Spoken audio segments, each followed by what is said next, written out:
Hello everyone, welcome to the city of Patras. Patras is the third largest city in Greece in the northern Peloponnese and is the best known for hosting one of the Europe's largest carnivals. I made a small weekend trip where I wanted to explore more this town. Here is the room where I stay. It's nice, cozy. Okay, it doesn't have the best view, but it's okay because location is good. I just left my things in the room and I went to explore the area. Close to my hotel is located Cathedral of St. Andrew, which was founded in 1908 by King George and was inaugurated in 1974. Cathedral is dedicated to St. Andrew, the patron of the city. It's the most important Orthodox church in Patras and the largest church in Greece, and as well the second largest temple of Byzantine style in Balkans. The central cupola is a 46-meter tall and is a base for a 5-meter gold-plated cross and 12 smaller ones, symbolizing Christ and 12 apostles. The history of Patra dates back to the prehistoric times when the Achaean tribes were settling town in Greece. Patra is named after King Patras, leader of Achaeans of Sparta, who ruled Achaea around 1100 BC and who was looking for a new shelter after they were exiled from their homeland. Little is evident of this busy port's 3,000 years old history, during which it was an important trade center under the Mysians and the Romans. In the Byzantine era, Patras continued to be an important port as well as an industrial center. The Patras Lighthouse is a landmark of the city. It is situated on the seafront opposite the Temple of St. Andrew. The first wooden lighthouse of Patras was built in the dock of Agios Nikolaos in 1858 and was destroyed by the storm in 1865. The old stone lighthouse was built in 1878 and was demolished in 1972 during the port modernizations. In 1999 was the lighthouse rebuilt in the southern location near St. Andrew Cathedral. Even lighthouse doesn't have a maritime usage but is one of the city symbols and main signs. In the ground level there is a cafe, bar, restaurant, while in the surrounding area there is a seaside park as well as a free parking space. By the end of the 19th century, Patra has come to be known as the second biggest city in Greece, and it also grew as the chief center for the export and agricultural produce in Peloponnese. In the early 20th century, Patras developed fast and became the first Greek city to introduce public streetlights and electrified tramways. Patra is a city offering a 24/7 entertainment to visitors of all ages. Another characteristic of Patra is the vivid nightlife and its large students' community.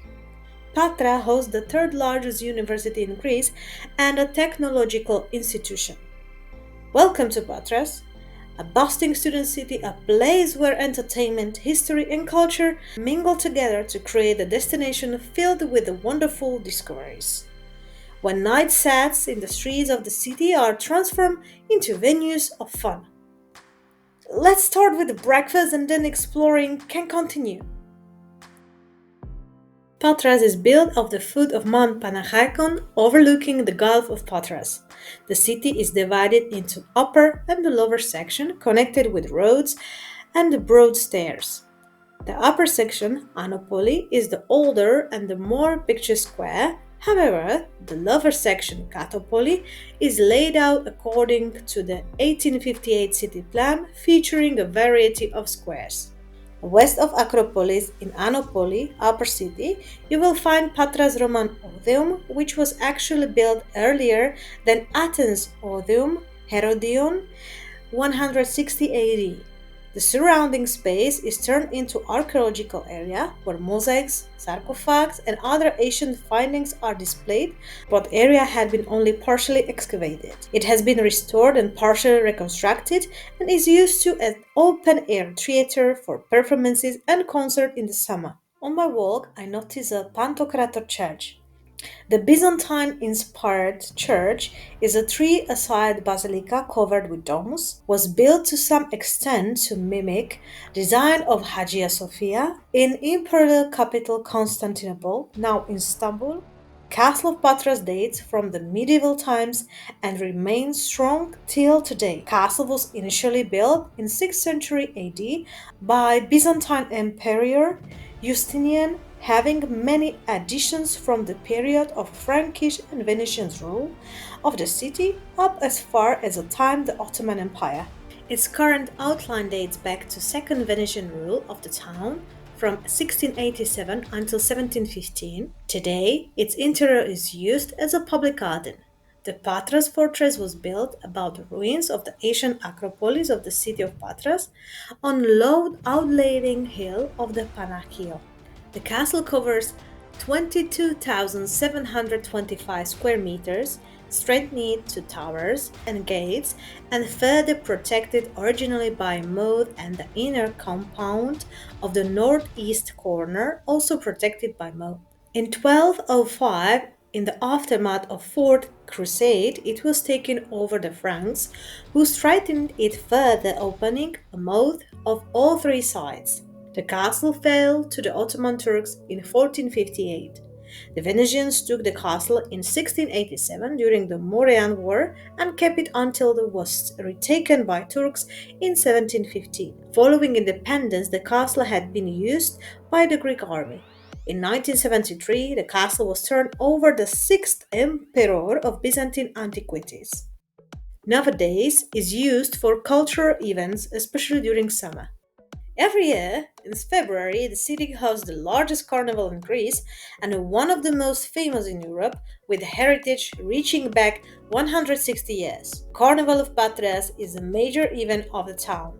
Carnival celebration lasts for about 6 weeks and include performances, concerts, and a big parade on last Sunday of the carnival. Hundreds of thousands of visitors from all over the world gather each year for its festives, which include large events such as the Monarch-size parade and the 2 weeks hidden treasure hunts, concert, expositions, a theatrical, musical, comedy, and other artistic contests and events. All people are dressed in costumes and a festive atmosphere dominates all over the city.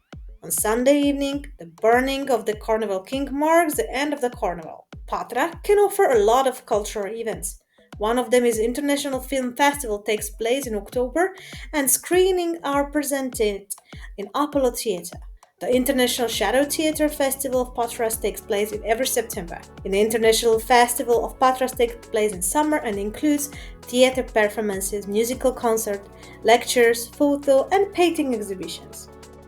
On my way from the castle, I cannot skip one of the most representative area of the city and a characteristic example of its architectural heritage.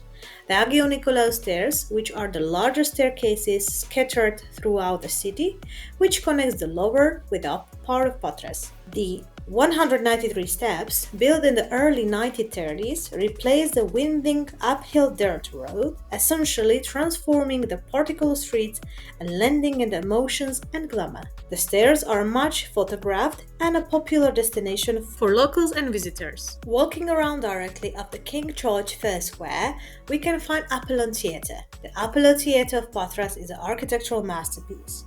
It was built in 1972 by German architect Ernst Ziller. The building is characteristic of the 19th century neoclassical style and its center square of the city. The square of King George is the center of Patra. It is the heart of the city. It was named after King George I. The square's fountains were installed in 1875. King George I Square, one of the most popular squares of Patras. Patras have nice marina situated north side of city. You can walk here and enjoy breathtaking sunset and sea views. Just pick a cafe or visit a bar for drink or taste some food in one of the tavernas facing the docked yachts. Patras has always been a sea trade hub because of its strategic position. The port is connected by a number of daily routes to the Ionian islands Kerkyra, Kefalonia and Zakynthos and to Italian cities Ancona, Bari, Brindisi, Trieste and Venice. You can get to Patras from Athens easily. If you travel by bus, you will start from the KTIL central bus stop of Athens and the trip will last approximately 3 hours. Distance between Athens and Patra is about 211 kilometers and is reachable by car through the national road. You will pass by Corinth Canal. If you want to reach Patra by train, you need to change a line in Kiato since Patra and Athens are not directly connected, and then you need to embark on another train with direction to Patra. The whole trip lasts approximately 3.5 hours. I just continue walk to see a bit more from this interesting town. I reached the beach, which is close to the city and where you can see decoration from tiles. This moment I felt a little bit like in different country, or at least this kind of decoration I saw first time in Greece. If you love museums like me, for sure you will be interested to visit the Archaeological Museum of Patras. The Archaeological Museum of Patras is one of the most prominent museums in Greece, along with the National Archaeological Museum of Athens and Acropolis Museum, as well as those in Thessaloniki, Delos, Delphi, and Olympia.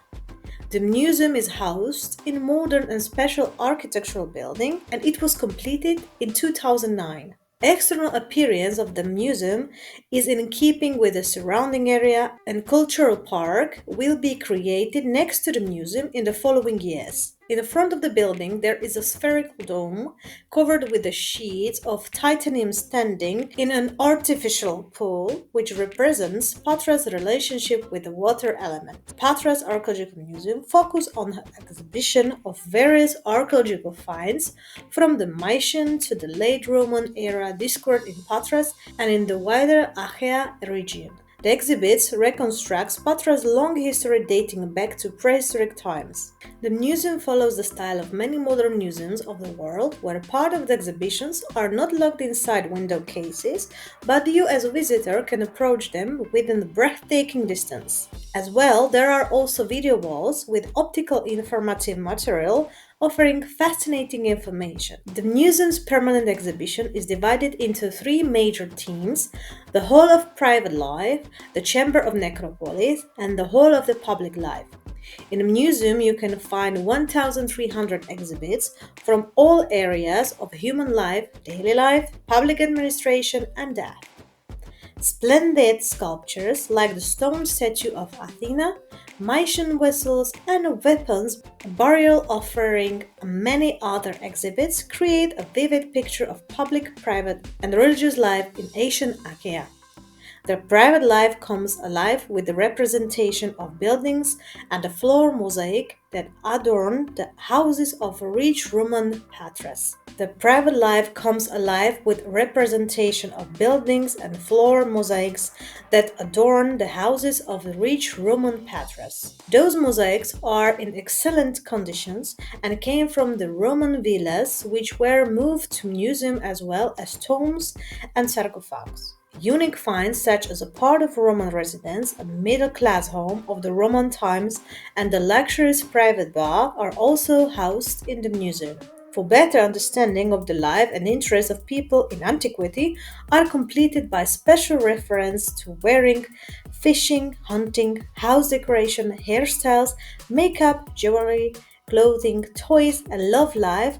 All of this you can find in this museum. It is amazing to be that close to all artifacts.